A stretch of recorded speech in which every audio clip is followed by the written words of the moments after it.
በሱባኤ ወቅት ምንና እንዴት እንጸልይ? የወለላይቱ እመቤት የድንግል ማርያም ልጆች በሱባኤ ወቅት ከምንጊዜውም በላይ በጣም ተግተን መጸለይ ይገባናል። ህይወታችን እንዲስተካከልልን አንዳች ነገር ለማግኘት እስከሆነ ድረስ ከፍተኛ ድካም ቢጠይቅም ተግተን በርትተን መጸለይ ግድና አማራጭ የሌለው ተመራጭ ነው። ለምሳሌ ለተለት የምንጸልየው ውዳሴ ማርያም በሱባኤ ጊዜ ጥቅሙ ምን ያህል እንደሆነ እንዴ በቤተ ክርስቲያን ወይም በቤታችን የዕለት ውዳሴ ማርያም በቀን አንዴ የምናደርስ ከሆነ በሱባኤ ወቅት ውዳሴ ማርያምን በሰባቱ የጸሎት ጊዜያት ሰባቴ ልንጸልይ ይገባናል። ይህ ማለት በእያንዳንዱ የሰባቱ የጸሎት ጊዜያት ውዳሴ ማርያም እንጸልያለን። በጸሎት የበረቱና ጸሎት ጸጋቸው የሆኑት አባቶቻችን በሱባኤ ጊዜ ውዳሴ ማርያምን ከሰኞ እስከ እሑድ አንቀጸ ብርሃንን ጨምረው ይወድሱዋ መላእክትን አካተው በሰባቱ የጸሎት ጊዜያት ሰባቴ ይጸልያሉ። እኛ ይህንን ማድረግ ቢያቅተን በሰባቱ የጸሎት ጊዜያት የዕለቱን ውዳሴ ማርያም ወይም የቀኑን ውዳሴ ማርያም ከአንቀጸ ብርሃንና ይወድሱዋ መላእክትን ጨምረን ተግተን መጸለይ ይገባናል። ቅዱሳን አባቶቻችን ቀን ከሌሊት ያለማቋረጥ በየሰዓቱ ውዳሴዋን አብዝተው የሚጸልዩት ጸጋውና ልምዱ ስላላቸው ነው። በዚህ በጸሎት ድካም ውስጥ በማለፍ የማያልፈውን ጸጋ እንዳገኙ በገድላቸው ተጽፎ ይገኛል። በሱባኤ ጊዜ በተቻለን አቅም የበረታን ሙሉ ውዳሴዋን ያልቻልን ደግሞ የዕለት ውዳሴዋን በማድረስ ለወለላይቱ እመቤት ጥያቄያችንን ማቅረብ እንችላለን። እስኪ በሱባኤ ጊዜ የሚጸልዩትን ጸሎቶች ዋና ዋናዎቹን እንይ። በሱባኤ ጊዜ በርትተን ተግተን ልንጸልያቸው የሚገቡት ጸሎቶች መዝሙረ ዳዊት፣ ውዳሴ ማርያም፣ አርጋኖን፣ ሰኔ ጎልጎታ፣ ጸሎተ ባርቶስ፣ ሰይፈ ሥላሴ፣ ሰይፈ መለኮት፣ ውዳሴ አምላክ፣ ድርሳነ ሚካኤል፣ ድርሳነ ገብርኤል፣ መልኮችና ገድሎች ወዘተ ናቸው። እኔ ይህንን አልኩ እንጂ የበረታን ሌሎችንም አቅማችንን፣ ልምዳችንን፣ ጸጋችንን ባገናዘበ መልኩ ጨምረን ብንጸልይ የበለጠ እንጠቀማለን። መዝሙረ ዳዊት ቢያንስ በቀን አንዴ የዕለቱ ይጸልያል። ይህንንም ሌሊት አሊያም ጠዋት ላይ መጸለይ ይገባናል። ስለ መዝሙረ ዳዊት በቅርቡ ስለ ጸሎቱ ጥቅምና እንዴት መጸለይ እንዳለብን ደግሞ ሰፋ አድርገን እንመጣለን። ውዳሴ ማርያም ወለላይቱን እመቤት ማመስገኛ፣ መለመኛ፣ መማፀኛ፣ መጠየቂያና ማመልከቻ ስለሆነ ቅድም እንዳልኩት በየሰዓቱ እንጸልያለን። በሱባኤ ጊዜ በርትተን ተግተን ጥርሳችንን ነክሰን ልንጸልየው የሚገባ ጸሎት ታላቁ የእመቤታችን ምስጋና የሆነው አርጋኖን ነው። ወለላይቱ እመቤት ሁሉንም ምስጋናዎቿን ብትወድም እጅግ አድርጋ ከምትወዳቸው ምስጋናዎቿ ውስጥ አንዱና ዋነኛው አርጋኖን ነው። አርጋኖንም የእመቤታችንን ፍጹም ድንግልናዋን፣ ንጽህናዋን፣ ቅድስናዋን፣ ወላዲተ አምላክነቷን፣ ክብሯን በአጠቃላይ በብዙ ነገሮች እየተመሰለች የምትመሰገንበት ስለሆነ አርጋኖንን ብንጸልይ ሱባኤያችን ይበልጥ ይሰምራል። በእመቤታችንም ዘንድ ጸሎታችን፣ ሱባኤያችን ተሰሚነትና ተቀባይነት ይኖረዋል። አርጋኖን ከእመቤታችን ምስጋናዎች ውስጥ ረጅምና ትዕግስትን የሚጠይቅ ስለሆነ ቢያንስ በቀን አንዴ የዕለቱን ብንጸልይ እመቤታችን ትደሰትብናለች። አርጋኖን ከሱባኤ ውጭም ብንጸልየው ብዙ ጸጋና በረከት የሚያሰጥ ታላቅ ጸሎት ነው። ስለ አርጋኖን እንዴት እንጸልይ በሚል ርዕስ በአርጋኖን ዙሪያ ለሚነሱ ጥያቄዎች እና ስለ ጸሎቱ ጥቅምና ጸሎቱ በአጋንንት ላይ ያለውን የበላይነት በቅርቡ ያቀረብኩትን ትምህርት በማየት ሙሉ መረጃ ማግኘት ትችላላችሁ። ሌላው ጸሎተ ባርቶስ ነው።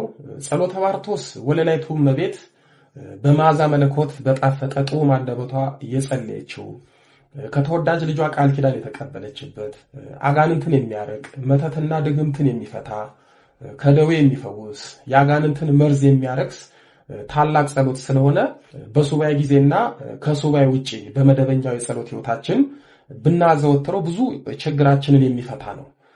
ስለዚህ ጸሎተ ባርቶስን በርትተን ተግተን እንጸልይ። እንደመቤታችን ፈቃድ በቅርቡ ስለ ጸሎተ ባርቶስ ስለ ጥቅሙ ሌሎችንም አካተን በጸሎተ ባርቶስ ዙሪያ ሰፋ ብለን ደግሞ እንመጣለን፣ እናስተምርበታለን። እንዲሁም በሱባኤ ጊዜ በርትተን ልንጸልየው ከሚገባን ጸሎት አንዱ ሰይፈ ሥላሴ ነው። ከስሙ እንደምንረዳው ሰይፈ ሥላሴ የሥላሴ ሰይፍ ማለት ነው።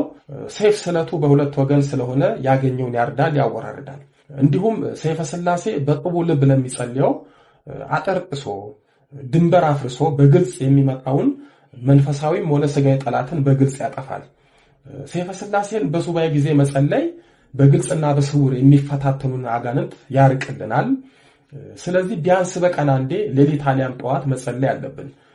ከሱባኤ ውጭም የበረታን በየቀኑ የዕለቱን ብንጸልይ ቅድስት ሥላሴ በጸጋና በረድኤት አይለዩንም። በሰይፈ ሥላሴያቸው አጥረው ከልለው ይጠብቁናል። ጠላትም አይበረታብንም። ስለ ሰይፈ ሥላሴ ጸሎት ሰይፈ ሥላሴ እንዴት እንጸልይ በሚል ርዕስ ስለ ጸሎቱና ስለ ጸሎቱ ጥቅም በዚህ ቻናል ላይ ትምህርት ሰጥቼበታለሁ። እሱን ብታዩት ሰፊ ግንዛቤ ይኖራችኋል። ሌላው በሱባኤ ጊዜ ልንጸልያቸው ከሚገቡን ውስጥ ድርሳናት ናቸው። ድርሳነ ሚካኤል፣ ድርሳነ ገብርኤል ወዘተ ነው። እንደሚታወቀው በሱባኤ ጊዜ ወይም በሱባኤ ወቅት አጋንንት እጅጉን ይፈትነናል። በፈተናው ሱባኤያችንን እስከ ማቋረጥ ሊያደርሰን ይችላል። ስለዚህ በሱባኤ ወቅት በስውርና በግልጽ ከሚፈትኑን አጋንንት መላእክት ስለሚጠብቁን የወደድነውን መልአክ ድርሳን በቀን አንዴ ብናደርስ ጥሩ ነው። ይህ ሁሉ ግዴታ ሳይሆን አማራጭ ነው። ምክንያቱም አቅማችንና ልምዳችን ይወስነዋል። ግን ከሱባኤ ውጪ የወር ባህላቸውን ጠብቀን ድርሳናቸውን መልካቸውን ብናደርስ ጥበቃቸው አይለየንም። ከድርሳናት ጋር በተያያዘ ለብዙዎች ጥያቄ የሚሆን አለ። ይህም ሴት ድርሳን ማድረስ ወይም ማንበብ መጸለይ ትችላለች ወይ የሚለውን ስናይ አንዳንዶች አትችልም ይላሉ። ይህ ታላቅ ስህተት ነው። ሴት ድርሳን ማድረስ ትችላለች። አንዲት ሴት ቅዱስ ሚካኤልን ወይንም ቅዱስ ገብርኤልን ከወደደች ፍቅሯን ስሙን በመጥራትና በመዘከር ብቻ ሳይሆን ድርሳኑን በዕለተ ቀኑ በማድረስ ጭምር መግለጽ ትችላለች። ግን በማህበር ከሆነ ወንድ ቢሆን ይመረጣል። ቅድስት አፎሚያ በቅዱስ ሚካኤል ፍቅሯ በመጽናቱ ከጠላት ከሰይጣን እንዴት እንዳመለጠችና ምን እንደተደረገላት ድርሳኑ ይነግረናል። በቅዱስ ሚካኤል ዓመታዊ ክብረ በዓል አንዱ የሚነገረው የሚተረከው የአፎሚያ ታሪክ ነው። ይህ ማለት ሴቶችን ድርሳን በማድረስ ታምራት እንደሚደረግላቸው ማሳያ ነው። በአጠቃላይ እንደተሰጠንና እንደ አቅማችን በሱባኤ ጊዜ በርትተን ተግተን የተለያዩ ጸሎቶችን ብንጸልይ እመቤታችን የሥጋችንንም የነፍሳችንንም ፍላጎት ትፈጽምልናለች። በተለይ ስለ 7ቱ የጸሎት ጊዜያትና ምንና እንዴት መጸለይ እንዳለብን ያስተማርኩትን ትምህርት ተመልክታችሁ እዛ ላይ ዘረዘርኳቸውን ጸሎቶች በሱባኤ ላይ ብትተገብሯቸው ሱባኤያችሁ መልካምና መልስ የምታገኙበት ይሆናል። እመቤታችንን በሱባኤ ምን እንለምናት ምን እንጠይቃት የሚለውን ስናይ ለስም አጠራሯ ክብር ምስጋና ይሁንና ወለላይቱ እመቤት ድንግል ማርያምን በሱባኤ እንደ ችግራችንና እንደ ፍላጎታችን እንደ ጎዶሏችን የተለያዩ ነገሮችን ልንጠይቃት እንችላለን። ግን የምንጠይቃት ነገር ለኛ ምን ያህል አስፈላጊና ለሷ ደግሞ ጥያቄያችን ምን ያህል ተገቢነት ያለው መሆኑን በመጀመሪያ ማስተዋልና ማጤን ይኖርብናል። ጥያቄያችን ጫማ ያለቀ እንዳይሆን፣ ምክንያቱም እግር የሌለዋልና። አንድ ሰው በሱባኤና በጸሎት እመቤታችንን አሜሪካ ወሰጂኝ ቢላት ጥያቄው የሱን ሕይወት የሚጎዳና የሚያበላሽ ከሆነ እመቤታችን በዝምታ ልታልፈው ትችላለች። በእርግጥ መውሰድ አያቅታትም። ስንቶቹ እሷን ተማጽነው እንደሄዱና የሥጋ ሕይወታቸው እንደተስተካከለ እናውቃለን። ልመናችንን ልናውቅ ይገባል። ጥያቄያችን የዘብዴዎስ ልጆች ጥያቄ እንዳይሆን በማርቆስ ወንጌል በምዕራፍ 10 ቁጥር 35 እስከ 41 ላይ እንደተጻፈው በአንድ ወቅት የዘብዴዎስ ልጆች ያዕቆብና ዮሐንስ ጌታችንን አንድ ጥያቄ ጠይቀውት ነበር። ወደ ጌታ ቀርበው መምህር ሆይ የምንለምንህን ሁሉ እንድታደርግልን እንወዳለን አሉት። ጌታም ምን ላደርግላችሁ አላቸው። በጌትነትህ አንዳችን በቀኝህ አንዳችን በግራ እንድንቀመጥ ፍቀድልን አሉት። ጌታም እንዲህ አላቸው፣ የምትለምኑትን አታውቁም። እኔ የምጠጣውን ጽዋ ልትጠጡ ትችላላችሁ፣ እኔ የምጠመቀውን ጥምቀት ትጠመቃላችሁ አላቸው። እነርሱም አዎ እንችላለን አሉት። ጌታም እንዲህ አላቸው፣ እኔ የምጠጣውን ጽዋ ትጠጣላችሁ፣ እኔ የምጠመቀውንም ጥምቀት ትጠመቃላችሁ። በቀኝና በግራ መቀመጥ ግን ለተዘጋጀላቸው ነው እንጂ የምሰጥን አይደለሁም አላቸው። ይህን ነገር የቀሩት ሐዋርያት ሰምተው በሁለቱ ወንድማማቾች በያዕቆብና በዮሐንስ ላይ እንደተቆጡ ይነግረናል። የመብርሃን ልጆች ያዕቆብና ዮሐንስ ልመናቸውን ባለማወቃቸው ከጌታችን ዘንድ ግሳጼን ከወንድሞቻቸው ከሐዋርያት ዘንድ ቁጣን ያተረፉት።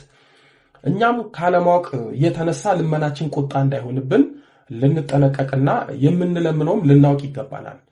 አብዛኞቻችን እመቤታችን ምን እንደምንለምናት አናውቅም። በዙሪያችን ያሉትን መለመን ስንችል በሰው ዘንድ ያሉትን ምናልባትም ጸጋና ተሰጧችን ያልሆነውን ያልተሰጠንን የማይሰጠንን ብንለምን እመቤታችን እንደ ያዕቆብና ዮሐንስ የምትለምኑትን አታውቁም ነው የምትለን። ስለዚህ ምን እንለምናት ያልን እንደሆነ ከልጇ ከወዳጇ እንድታስታርቀን፣ ኃጢአታችንን እንድታስተሰርይልን፣ በክርስትና ሕይወት እንድታጸናን፣ በንስሐ ሕይወት እንድታመላልሰን፣ ከመለኮታዊ ማዕድ ከቅዱስ ቁርባን ተካፋይ እንድታደርገን፣ የበይ ተመልካች እንዳንሆን፣ የልጇን መንግስት እንድታወርሰን፣ የእናትነቷን ፍቅር በልቦናችን ጣዕሟን በአንደበታችን እንድታሳድርብን፣ ጌታን ባቀፉ መለኮትን በዳሰሱ ብሩካን እጆቿና በብርሃነ መስቀሏ እንድትባርከንና እንድትዳስሰን፣ ጸጋዋን እንድታሳድርብን፣ በረከቷን እንድታድለን፣ ዘውትር ጸሎታችንን ወደ ልጇ ዘንድ እንድታሳርግልን፣ ጀማሪዎች ሳይሆን ፈጻሚዎች እንድታደርገን፣ ከዓለም ክፋትና ርኩሰት በዘርፋፋ ቀሚሷ በክንፈ ረድኤቷ ከልላ እንድትጠብቀን፣ ሰላም፣ ፍቅር፣ ጤና፣ ጽናት፣ ትዕግስትና የተባረከ ትዳር፣ የተባረከ ልጅ ወዘተ እንድትሰጠን፣ በሕይወታችን በሰዎችም ይሁን በአጋንንት የተወሰደብንን የተዘጋብንን ዕድል እንድትከፍትልን፣ እንድታስመልስልን፣ በአጠቃላይ በሕይወታችን የሚያስፈልገንን የኛን መንፈሳዊነት የማይሸረሽር መልካም ነገር እናት ለልጇ አስባ የምታደርገውን ሁሉ እንድታደርግልንና ሁል ጊዜ በጸሎታችን ሰዓት በሰማይ ሚስጥሯ እንድትመለከተን፣ በሰማይ መንገዷ እንድትጎበኘን መለመንና መማጸን ይገባናል። ጌታችን በማቴዎስ ወንጌል ምዕራፍ 6 ቁጥር 33 ላይ ጽድቁንም ፈልጉ ይህ ሁሉ ይጨመርላችኋል ስላለን ይህ ሁሉ ይጨመርልናል። ስለ ሰማይ ነገር ከለመናት ምድራዊውን ሳንለምናት እንዳስፈላጊነቱ ታደርግልናለች። መቼም ሰው በዝንባሌው ላይ ቢለምን ያሻውን ስለጠየቀ ይሰጠዋል፣ መክሊቱም ይገለጽለታል። ያልተሰጠውን ቢለምን ግን ጊዜውን ያባክናል። ይህ ማለት ጸጋችን ያልሆነን ነገር ብንለምን ከእግዚአብሔር አይሰጠንም አናገኝም ማለት አይደለም። ሰው እግዚአብሔርን በጸሎት ከለመነ እንኳን ጸጋው መክሊቱ የሆነ ቀርቶ ጸጋው ያልሆነን ነገር በጸሎት ማግኘት ይችላል። ስለዚህ እመቤታችንን ስንማጸን ኃላፊ ጠፊ የሆነ ስጋዊ ነገርን ብቻ ሳይሆን መንፈሳዊ ጸጋዎችንም መለመን ያስፈልጋል። እኛ ስለ መንፈሳዊ ነገር ስንለምን እሷ ደግሞ ስጋዊውን ጨምራ ትሰጠናለች። አንዳንዶቻችን ትዳር ብቻ እንድትሰጠን ሙጥኝ ብለን በቀን በማታ እንለምናታለን። ስለ መንፈሳዊ ሕይወት ስለምናገኘው ጸጋና በረከት ምንም ግድ የለንም። ወለላይቱ እመቤት ስለ ስጋዊ ነገራችን ብቻ የምታስብ እናት አይደለችም። ስለ መንፈሳዊ በረከት ስጦታን ትጨነቃለች። አንዳንዶቻችን ታመን የስጋ ጤናችን እንዲመለስ ጊዜያዊ በሽታችን እንዲርቅ እንማጸናታለን። ምናልባት ነፍሳችን በኃጢአት በሽታ ቆስላ ታማ ሊሆን ይችላል። ስለማትታየን ስለ ነፍሳችን ጉዳይ ቸል በማለት ስለሚታየውና ስለሚያስጨንቀን ስጋዊ ሕመም ጉዳይ እንጨነቃለን። አንዳንዴ እመቤታችን ሳትዘገይብን ምናልባትም የምንለምናትን ካለማወቅና ተቀዳሚና ተከታዩን ካለመረዳት በራሳችን እናዘገያለን። መቼም በልጅነቱ ዳረጎት ወይም እንጎቻ ያልበላ የለም። ወላጅ እናታችን እንዴት አንጀቷን በመብላት እንደምንለምናት እንጎቻውንም ስትሰጠን ያለወጥ እንዴት ጥሞን እንደምንበላ እስኪ አስታውሱት። ዳረጎት ከመደበኛ ከምንበላው እንጀራ አትቆጠርም። ወላጅ እናታችን ዳረጎትን ከምንም እንደማትቆጥራት ሁሉ እመቤታችንም ማስቀደመን ጽድቁን ከለመናት ሌላውን እንደ ዳረጎት በየጊዜው ትሰጠናለች፣ ትጨምርልናለች። ስራ፣ ትዳር፣ ልጅ፣ ጤና፣ ሀብት፣ ዕድሜ እነዚህ ዳረጎት ስለሆኑ ሁሉንም በትዕግስት ትሰጠናለች፣ ታሰጠናለች። በሱባኤ ወቅት ዝምታ መልስ ነውን? እመቤታችን ለምን ዝም ትለናለች የሚለውን የብዙዎቻችን ጥያቄ እንመልከት። ዝምታ ለኛ ለሰው ልጆች የጠባያችን መገለጫ፣ የእርጋታችን የከባድ ሐሳብና የጭንቀት ምልክት ሊሆን ይችላል። ወይም ሐሳባችንን የማንገልጽበት የተፈጥሮ ጠባይ ሊሆንም ይችላል። እናታችን ድንግል ማርያም ግን ለኛ ለአስራት ልጆቿ ለጸሎታችን መልስ የምትሰጥበት ጊዜ አላት። ጥበበኛው ሰለሞን በመጽሐፈ መክብብ ምዕራፍ 3 ቁጥር 1 ላይ ለሁሉ ዘመን አለው ከሰማይ በታችም ለሆነ ነገር ሁሉ ጊዜ አለው እንዳለ ሁሉንም ለማከናወን ጊዜና ሰዓት አለው። ለወለላይቱ እመቤት በሱባኤ በጸሎት በጾም በስግደት ያቀረብንላትን ጥያቄ ለጊዜው ዝም የምትለን በሱባኤ ዝምታ በራሱ መልስ ስለሆነ ነው። ይህ ማለት በሱባኤያችን ጸሎታችን አልተሰማም ማለት ሳይሆን በሱባኤ ያቀረብነው ጥያቄ የሚመለስበት የሚከናወንልን ነገር ጊዜው አልደረሰም ማለት ነው። አንዳንዶቻችን ሱባኤ ስንገባ በአንድ ሱባኤ በቀጥታ መልስ ማግኘት እንፈልጋለን። ጥሩ ነው። ግን መልስ የምናገኘው በሱባኤ ብቻ ሳይሆን ከሱባኤ ውጭም ጭምር ነው። የኛ ድርሻ ችግራችንን በሱባኤ በጸሎት ማሳሰብ ነው። ችግራችንን የመፍታት ያሰብነውን የለመነውን መፈጸምና የማስፈጸም ሥራ የወለላይቱ እመቤት ነው። እመቤታችን በሱባኤ ወቅት ዝም የምትልበት ምክንያት አንደኛ ዝምታ በራሱ መልስ ስለሆነ ነው።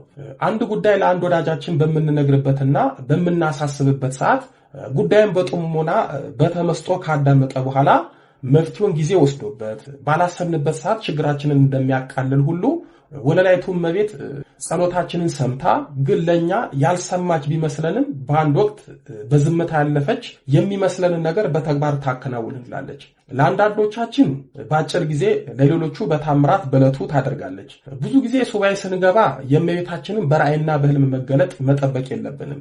የሱባኤያችን ዋና ዓላማ የተቸገርንበትንና መፍትሄ ያሻንበትን ጉዳይ በጸሎት ለሷ ማሳሰብና መንገር ነው። ሌላው የራእዩና የህልሙ ጉዳይ የእመቤታችን ፈቃድ ነው። ለኛ መንገር ካለባት እንኳን በጸሎት በሱባኤ ተወስነን ቀርቶ እየበላን እየጠጣን በቤታችን ትነግረናለች። ስለዚህ ግድ ህልም ካላየን አንድ ተስፋ ካልሰጠችን ጸሎታችንን አልሰማችን ማለት አይደለም። እንኳን እኛ በጥምቀት የከበርን የቃል ኪዳን ልጆቿ ቀርቶ እሷ ለዓለም ሁሉ የምታስብና የምታለቅስ ውድ እናታችን ናት። ሁለተኛ ጽናታችንን ለማየት ነው። የወለላይቱ እመቤት የድንግል ማርያም የህይወት ታሪክ በሙሉ በችግርና በፈተና በታላቅ ጽናት የታጠረ ነው። ይህን ሁሉ ፈተና በጽናትና በትዕግስት ተወጥተዋለች። እንደ አምላክ እናትነቷ ሊደርስባት የማይገባትን ጸዋት ወመከራ በአኮቴት ተቀብለዋለች። እመቤታችን ደግሞ በሁሉም ነገር እንድንጸናና እንድንታገስ ልታስተምረን ስለምትፈልግ ሱባኤያችንን ልመናችንን ዝም ሳትል ዝም ትላለች።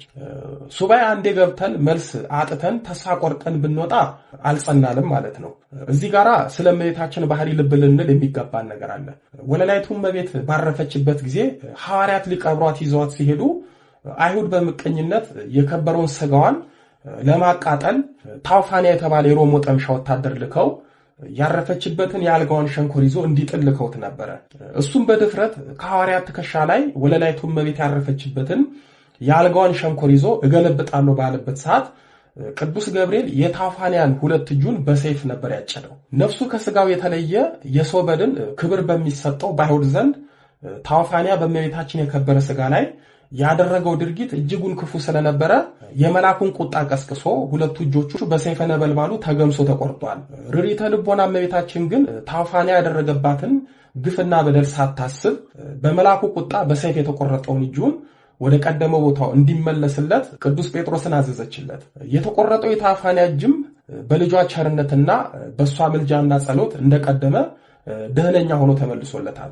ታዲያ ወለላይቱ እመቤት የታውፋንያን እጅ ወደ ቀደመ ቦታ የመለሰችለት እናት በጸሎት በሱባኤ በደጇ በቤታችን የምንለምናትን እንዴት ዝም ትለናለች? እንዴትስ መልስ አትሰጠንም? ወለላይቱ እመቤት እኛን ልጆቿን በዝምታ ለማለፍ አንጀቱ አይችልም፣ ልቦናም አይጨክንም። የጽኗ እናት ልጆች እንደመሆናችን መጠን በአንድ በሁለት ሱባኤ ዝም ሳትል ዝም ብትለን እኛም በተደጋጋሚ ሱባኤ ስንገባ ጽናታችንን አይታ ዝምታውን ሰብራ አቤት ልጆቼ ትለናለች፣ ችግራችንንም ትፈታለች። ስለዚህ በጽናት እንማጸናት። እመቤታችን ጽኑ ልጆች እንጂ ልፍስፍስ በሆነው ባልሆነው ፈተና የሚንኮታኮቱ ተስፋ የሚቆርጡ ልጆች የላትም። በተፈተኑ ቁጥር እንደ ምስማር የሚጠብቁ ልጆች እንጂ። እናታችን ሐና ማህፀኗ የተዘጋባት ልጅ በማጣት የምትቸገር ሴት ነበረች። እግዚአብሔር ማህፀኔን ዘግቶታል፣ የሞለጃ ጊዜም አልፎበታል ሳትል ያለመታከትና ያለመሰልቸት በጽናት በእግዚአብሔር ፊት ጸሎቷን ከእንባ ጋር ታቀርብ ነበር። ሐና ጸሎቷን በእግዚአብሔር ፊት ባበዛች ጊዜ ካህኑ ኤሊ አፏን በመመልከት እንደሰከረች እስከ መቁጠር ደርሶ ነበር። ኤሊም በአንደኛ ሳሙኤል ምዕራፍ 1 ቁጥር 18 ላይ እንዲህ አላት፣ ስካርሽ እስከ መቼ ነው? የወይን ጠጅሽን ከአንቺ አርቂው አላት። ሐናም ጌታዬ ሆይ እኔስ ልቧ ያዘነባት ሴት ነኝ፣ ጠጅና ሌላ የሚያሰክር ነገር አልጠጣሁም። ነገር ግን በእግዚአብሔር ፊት እንባዬን አፈሰሱ፣ ሐዘኔና ጭንቀቴ ስለበዛ እስካሁን ድረስ ተናግሬያለሁና ባሪያህን እንደ ምናምንቴ ሴት አትቁጠረኝ አለችው። ኤሊም በደህና ሂጂ፣ የእስራኤል አምላክ የለመንሽውን ልመና ይስጥሽ ብሎ አሰናበታት። እናታችን ሐና በእግዚአብሔር ፊት በጸና ጽኑ ለቅሶ በማልቀሷ ሚሊዮኖችን የሚያስንቀውን አንዱ እንደ 7 የተቆጠረውን ነብዩ ሳሙኤልን ወለደች። ሐናም በመጨረሻ በአንደኛ ሳሙኤል ምዕራፍ 2 ቁጥር 1 ላይ ልቤ በእግዚአብሔር ጸናለች። እኛም እንደ ሐና ልባችን በእግዚአብሔር መጽናት አለበት። በዮሐንስ ወንጌል ምዕራፍ 5 ቁጥር 2 እስከ 9 ላይ አሳዛኝ ታሪኩ የተጻፈው መጻጉዕ ለ38 ዓመታት በአልጋ ቁራኛ በደዌ ዳኛ ተይዞ በቤተ ሳይዳ በጽናት የጌታን የማዳኑን መልስ ሲጠባበቅ ቆይቶ በመጨረሻም በጌታ መለኮታዊ እጅ በመዳሰስና ጤናን በመጎናጸፍ አልጋውን ተሸክሞ እንደ ሕፃን እየወረቀ ለመሄድ በቅቷል። እኛስ ጌታችንን ወለላይቱን እመቤት ስንት ዓመት በስንት ሱባኤ ችግራችንን ተሸክመን ደጅ ጸንተናት ይሆን? እንደ መጻጉዕ ጽናታችን ታይቶ እንቆቅልሻችን ተፈቶ ከጌታችን ከመቤታችን መልስ አግኝተን እንደ ሕፃን ተደስተን እንድንመለስ መጽናት አለብን። እመቤታችን ጽናታችንን ለማየት ዝም ሳትል ዝም ትላለችና እኛም በሱባኤ በጽናት እናቴ እመቤቴ ልንላት ይገባል። ሶስተኛ ዝም የምትልበት ምክንያት እኛን እየሰራች ስለሆነ ነው። ብዙዎቻችን በእመቤታችን መሰራት ያስፈልገናል። በእርግጥ እግዚአብሔር በመለኮታዊ ጥበቡና እጁ ድንቅ አድርጎ ቢፈጥረንም ሰው ቢያደርገንም ከጊዜ በኋላ በዓለም ጣጣ ሰው መሆን ያልቻልን ብዙ ሰዎች አለን። ጥሩ መንፈሳዊት እየኖርን አላስፈላጊ ባህሪ ያለን ብዙ ነን። እመቤታችን በንጽህናዋ ብቻ ሳይሆን በባህሪዋ የተመሰገነች ስለሆነች እኛም ጥሩ ባህሪ እንዲኖረን ትፈልጋለች። በክርስትና ሕይወት ለረጅም ዓመታት ከስጋዊ አላስፈላጊ ባህሪያት ጋር የምንኖር ከሆነ መሰራት ያስፈልገናል። ዘማዊ፣ ነጭናጫ፣ ቁጡ፣ ተስፋ ቢስ፣ ዋዘኛ፣ ፌዘኛ፣ አሽሟጣጭ፣ ወረኛ፣ ውሸታም፣ ሐሜተኛ፣ አፈቀላጤ ወዘተ የሆነ ባህሪ ይዘን በእነዚህ ባህሪ የምንለመናት ከሆነ መልሷ ዝምታ ነው። ብዙዎቻችን የባህሪ ለውጥ ሳናመጣ ከመቤታችን መልስ እንዲመጣልን እንፈልጋለን። ይህ ልክ አይደለም። በመጀመሪያ ራሳችንን ማስተካከልና መስተካከል ያስፈልገናል። አራተኛ ዝም የምትልበት ምክንያት የኛን ነገር እየሰራች ስለሆነ ነው። ልዑል እግዚአብሔር ከሰማይ እስከ ምድር ያሉትና በውስጣቸው የሚገኙትን አስደናቂዎችን በቃልና በሥራ ለመፍጠር 6 ቀናቶች ፈልጓል። እግዚአብሔር ሁሉን ነገር በሰከንዶች ሽርፍራፊ መፍጠር ይችል ነበር። ግን ሁሉ የሚከናወንበት ጊዜና ሰዓት እንዳለው ሁሉም ነገር ጊዜ እንደሚያስፈልገው ያለ ጊዜው የሚሆን ነገር እንደሌለ እኛም ለምናከናውናቸው ነገሮች ሁሉ ጊዜና እረፍት እንዳላቸው ለማጠየቅ ሁሉንም ነገር በጊዜ አከናውኑታል። እናታችን ድንግል ማርያም በጸሎት በሱባኤ ዝም ሳትል ዝም ያለች የሚመስለን የኛን የልጆቿን ነገር እየሰራች ሲሆን ነው። እኛ ከሷ ለስጋ የሚጠቅመንን በስጋ ብቻ ስንፈልግ እሷ የኛን የስጋም የመንፈሳዊ ነገርም ለማከናወን ጊዜ ትፈልጋለች። በመጀመሪያ እመቤታችንም በጸሎት በሱባኤ የምንማጸናት አንዳች በሕይወታችን የምንፈልገው ነገር ሲኖር ወይም በሕይወታችን በብዙ መልኩ ብዙ የተበላሸብን ነገሮች ስላሉ እነዛ ነገሮች እንዲስተካከሉ ስለሆነ ያ ማለት ያልተሰራልን ወይም ተሰርቶ የተበላሸብን ነገር አለ። ስለዚህ የኛን ነገር በነበረው ወይም በአዲስ መልክ እየሰራች ከሆነ ዝም ትላለች። ይህ ታዲያ ዝምታ ሳይሆን የሥራ ጊዜ ነው። ማንም ደግሞ አንድ ነገር ሲያደርግልን ካሰበ አድርጎ ያሳያል እንጂ አያወራም። እመቤታችንም የኛን ሥራ ስትሰራ ልጆቼ እንዲህ ያደረኩላችሁ ነው አትልም። በዝምታ በተዋጠ ሥራ ታከናውናለች። አንዳንዴም ለኛ የተሻለውን አማራጭና አስደሳች ነገር ለማድረግ ከማሰቧም የተነሳ ዝም ትላለች። ኋላ በሥራ ፍቅሯን ትገልጽልናለች። በሱባኤ መልስ ብናጣስ የሚለውን ስናይ የወለላይቱ እመቤት ልጆች ሱባኤና ግብርና አንድ ነው። ገበሬ ምርቱ የሚወሰነው እንደ ዝናቡ ነው። ብርቱ ገበሬ ዘሩን ይዘራል። የዝናቡን ነገር ለፈጣሪ ይተዋል። ድርሻውን ያውቃል። የሱ ድርሻ መሬቱን አርሶ አለስልሶ መዝራት ብቻ ነው። የዝናብ ጉዳይ የእርሱ ሳይሆን የእግዚአብሔር ነው። እግዚአብሔር በዝናብ አብቅሎ በፀሐይ አብስሎ የዘራውትን ፍሬ እጥፍ ምርት ይሰጠኛል ብሎ ወራቶችን በተስፋ ይጠብቃል። እዚህ ጋራ ዝናብ ጠፍቶ የዘራው ዘር ምርት ባይሰጥ ሁሉም ባዶ ቢሆንበት ዘንድሮ አልቀናኝም፣ ስለዚህ ለከርሞ አልዘራም፣ እርሻው ይቅርብኝ አይልም።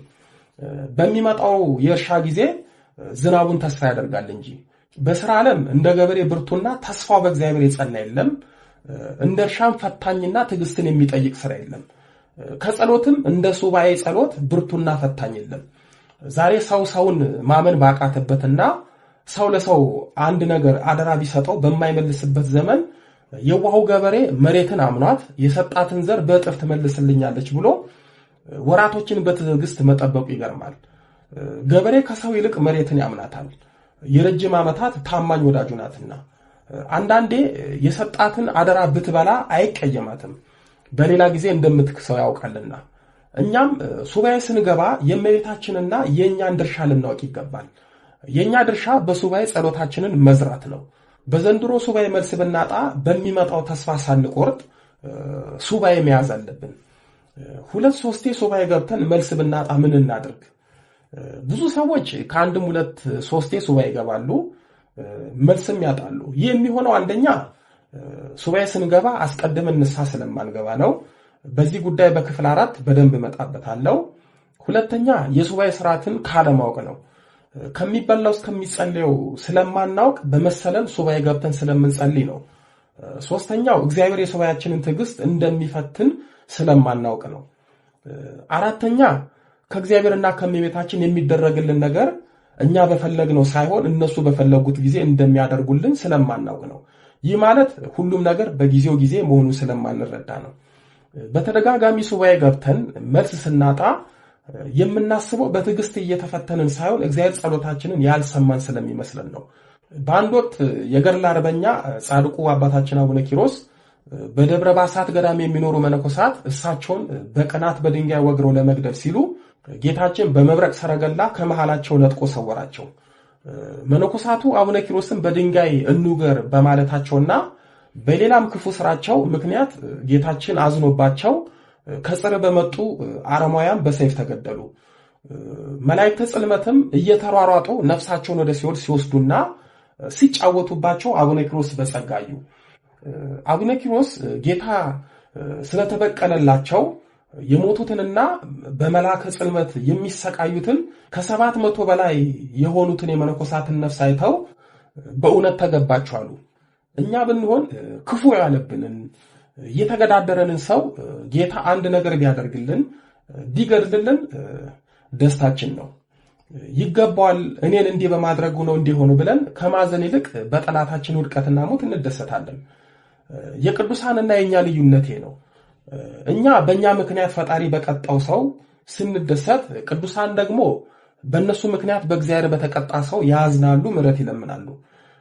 ከጥቂት ቀናት በኋላ አቡነ ኪሮስ ጌታ በፈረደባቸውና በአረማውያን እጅ እንዲሞቱ ባደረጋቸው መነኮሳት በእውነት ተገባቸው በማለታቸው ተጸጽተው የመነኮሳቱም ነፍሳት በመላከ ጽልመት ሲሰቃዩ አይተው እነዚህ ስህተተኞች አሳቱኝ ብለው ለነዚህ መነኮሳት ጌታችን ይቅር እንዲላቸው እንዲምራቸው 40 ቀን ሱባኤ ገቡ። አቡነ ኪሮስ 10 ቀን በሱባኤ እንደቆዩ አልምራቸውምና ስለነሱ አትድከም የሚል መልስ ከእግዚአብሔር ዘንድ አገኙ። እኛስ አትድከሙ፣ አልምራችሁም፣ ጸሎታችሁን አልሰማችሁም ብንባል ምን እናደርግ ይሆን? አቡነ ኪሮስ ከእግዚአብሔር የሰሙትን አልተቀበሉም። ይልቁንም ራሳቸውን በጾም በጸሎት ይበልጥ አደከሙ። በድጋሚ 40 ቀን ሱባኤ ገቡ፣ መልስም አላገኙም። እንደገና 40 ቀን ሱባኤ ገቡ። እንደቀድሞ አልምራቸውምና ስለነርሱ አትድከም ተባሉ። አባታችን አቡነ ኪሮስም ሥርዓተ ምንኩስናን እማራለሁ ብዬ በራሴ ላይ መከራ በዛው ብለው ከበዓታቸው ወጥተው ከጋለ ባልጮት ድንጋይ ላይ በጀርባቸው ተኝተው ስጋቸው ደርቆ እንደተጠበሰ ዓሣ እስኪሆን ድረስ ጸለዩ፣ ሱባኤ ያዙ። ቃልም ከሰማይ ደርሳቸው መጥቶ አልምራቸውምና ስለነርሱ አትድከም ተባሉ። አቡነ ኪሮስም ለመላእክተ ጽልመት መዘባበቻ ሆንኩ፣ ፈጣሪ እንዴት ቸላለኝ፣ ጸሎቴን እንዴት አልሰማማለኝ በማለት ከጋለ ባልጮት ድንጋይ ላይ በድጋሚ በሆዳቸው ተኙ። እንደዚህ በታላቅ መከራ ውስጥ በማለፋቸው በመጨረሻም ጌታችን ጽናታቸውን አይቶ ጸሎታቸውን ሰምቶ የሞቱትን መነኮሳት ምሮላቸው ለራሳቸውም ቃል ኪዳን ሰጥቷቸዋል። የወለላይቱ እመቤት ልጆች እስኪ አስቡት፣ አቡነ ኪሮስ 120 ቀን ወይም 4 ወራት ሱባኤ ገብቶ መከራ ተቀብለው ፈጣሪ ከሰማቸው እኛስ 7 ቀን ከበዛ 14 ቀን ሱባኤ ለምንይዘው እንዴት ተስፋ እንቆርጣለን? ደግሞስ እንደ አቡነ ኪሮስ አልሰማችሁም ቢለን ምን እናደርግ ይሆን? በሱባኤ በጸሎት መልስ ለማግኘት እስከዚህም ድረስ ዋጋ ስለሚያስከፍል ትልቅ ጽናት ስለሚጠይቅ 2-3 ለጥቂት ቀናት ሱባኤ ገብተን ከጌታና ከእናቱ ከወለላይቱ እመቤት መልስ አላገኘንም ብለን ተስፋ መቁረጥ የለብንም። ጉድለታችንን እየሞላን በተደጋጋሚ እንደ አቡነ ኪሮስ በሱባኤ መጠየቅ ይገባናል። የትዕግስተኛው የአቡነ ኪሮስ አምላክ ያበርታን። ያስተማረን የመከረን የአባቶቻችን አምላክ ልዑለ ባህሪ ቅዱስ መድኃኔ ዓለም ኢየሱስ ክርስቶስ ክብር ምስጋና ይድረሰው ድንግል ስንላት ጌታን ወልዳ የተገኘች ጌታን የወለደች ስንላት ድንግል የሆነች ስሟን ለመጥራት ከሰማይ ከምድር የከበደች መንበረ ፀሐይ መንበረ ሥላሴ የጌታችን የመድኃኒታችን የኢየሱስ ክርስቶስ እናት ወለላይቱ እመቤት ድንግል ማርያም ምስጋና ይድረሳት። አሜን።